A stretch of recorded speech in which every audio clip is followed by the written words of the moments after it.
Hi, thanks for tuning in today. Please remember to like and subscribe. One of my goals for this year is to get up to 1,000 subscribers. So please make sure you hit that button and subscribe, and you'll get notifications if you click the bell whenever I post new content. Today I want to talk about a concept of using your chords as melody. And this is a different idea than the way that most jazz players would use it. This is strictly within sort of American primitive or maybe folk style guitar finger picking, something that's very organic on the acoustic guitar and on 12 string in particular. It's hard on 12 string to do individual single line melodies because you have octaves on some strings and unison pairs on others, and so you can get an inconsistency if you play melodies across the neck.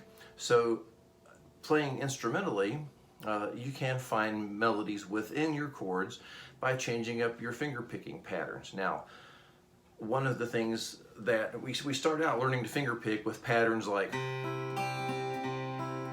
alternating pairs, outside pair, inside pair. The thing is, that's great for like vocal accompaniment, but it gets pretty samey after a while. So if you're playing instrumental melodies, you want to find the melodic ideas within your chords. Let me give you an example. I'm playing a D chord here at the 5th fret, which turns this into a D minor 7th chord. Now if I play the 4 notes from the D string on down, I can come up with different melody combinations. If I just play it straight through, there's an arpeggio that way. If I reverse it, okay, from my bass note, so I can go, I can make a little pattern like that. I can alternate it, of course. But what if I alternate?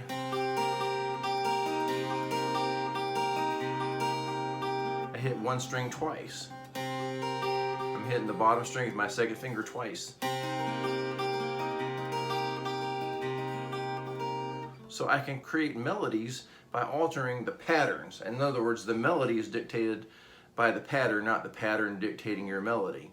So I can do something like, this is a piece of one of my songs. It's called Instant Ambrosia, and I'm going to just play it really slow so you can get the way the melody comes out here. My first 3 chords are all pretty much the same. This D shape, D minor 7th, move up 2 frets, that's a G with a D bass on the 4th string, and an A with a D bass. So that's the basic line. Now notice the last chord there. I do a little arpeggio up and back down.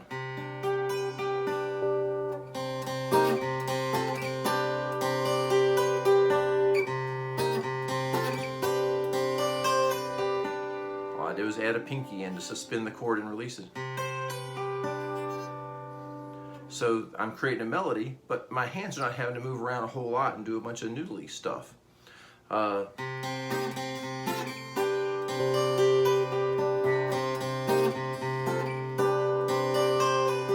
second part of it, we'll go up here to this stretched out A chord, just a different inversion.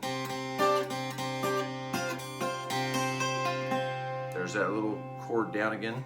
I'm switch to A, G suspended.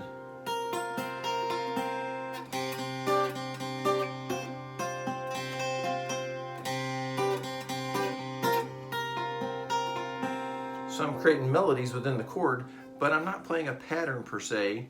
I'm playing the melody notes in the order I want them, but all the melody notes are defined by the chord. Then the little B section goes to a little bridge here. This is like a G chord, but it's at the 6th fret. My root is at the 6th fret.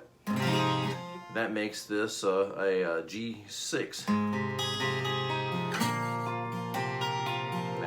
It's a C, and then up to a D. So it's the same chord. And I'm leaving the open strings in the middle here, so that defines this as the B flat 6, C add 9, D suspended 4th.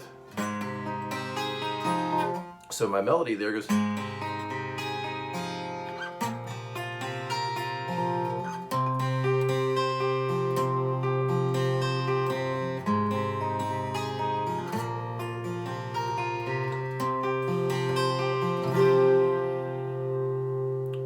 So at tempo, this sounds like this.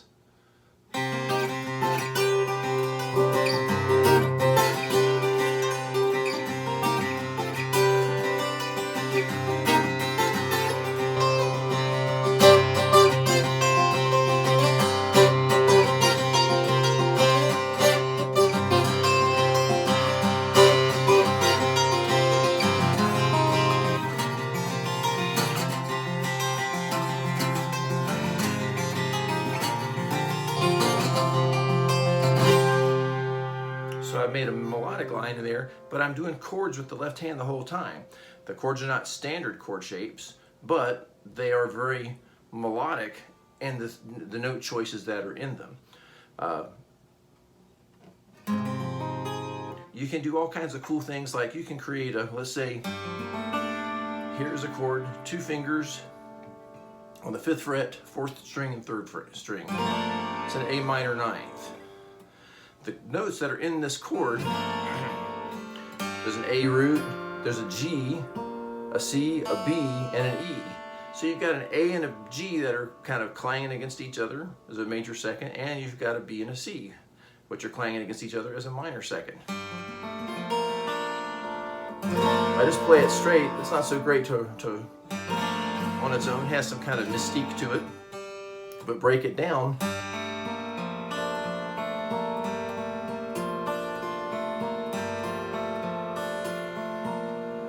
It's very piano-like because you've got ringing notes that normally wouldn't be next to each other on a guitar, because the notes would normally be on adjacent strings.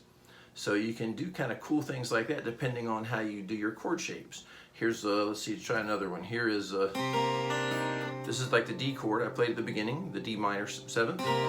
So D chord at the 5th fret. Take off your 2nd finger. So now the bottom string is open. Now I have a D, an E, and an F, and a C.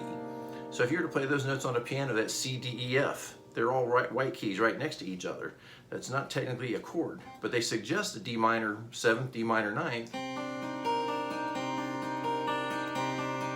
You can create a nice little melody with that.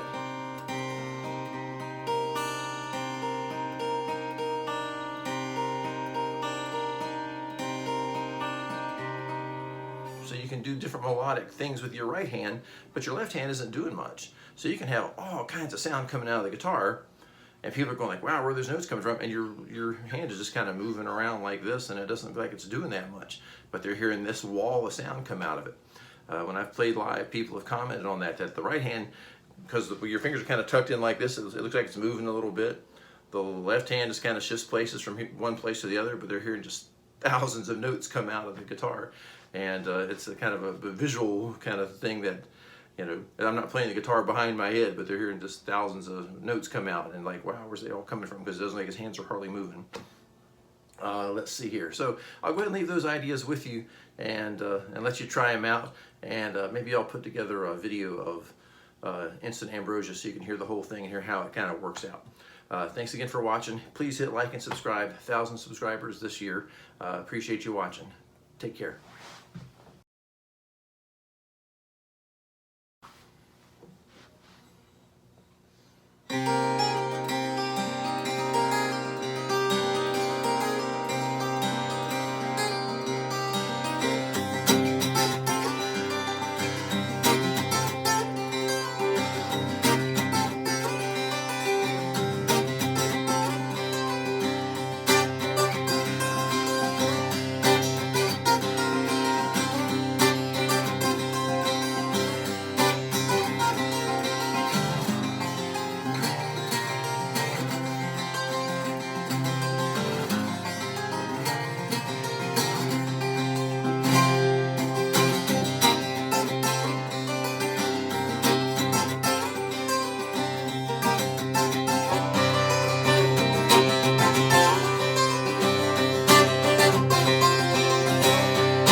Whew.